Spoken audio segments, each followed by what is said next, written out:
урматтуу төрага, мен сизге кайрылат элем. Бир жыл мурун мен мыйзам долбоорду сунуштадым да.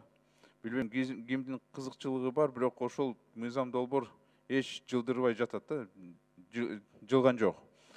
Азыр билесиз, мындай практика болуп калды. Укук коргоо органдар экономикалык иштерди козгогондо жетекчини, компаниянын жетекчини же бирөөнү СИЗОго тыгып, анан антикоррупционный счетту толтурасын деп акты түзөткөн.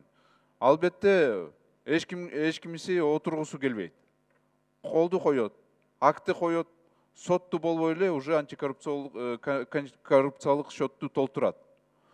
Менимче андай болбош керек негизи. Укуктуу мамлекетте андай болбош керек. Мен айтып атам, экономикалык иштер болгондо СИЗОго тыкпасын. Ошондо мен мыйзам долбоорду сунуштадым. Же залог, же подписка о невыезде. Ушундай альтернатива болуш керек негизи. Бизде укук коргоо органдар ошол менен пайдаланып жүрүшөт. Мына мен даже бюджеттен карадым. УКМКнын СИЗО бир жылда 100 миллион сом кетет экен. Жаза аткаруу СИЗО ошону камсыздоого 200 миллион сом кетет экен бир жылына. Ошондо мына көрүп атасызбы, 300 миллион сом биз жөн эле СИЗОнун камсыздоого кетирип атабыз да. Бул туура эмес өзү. Ушундай мен мыйзам долбоорду сунуштадым, бирок чындыгында жылыш дагы эле жок.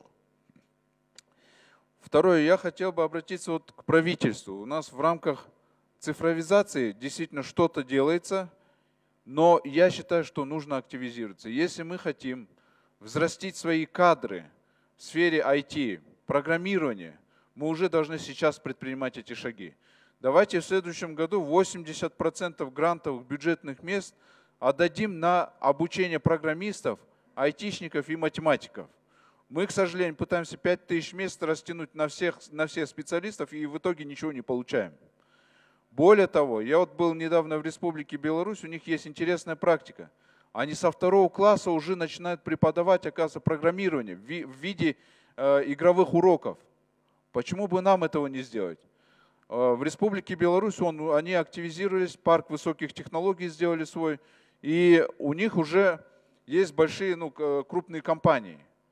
Я также предлагаю наш парк высоких технологий активизировать, чтобы у нас побольше было резидентов.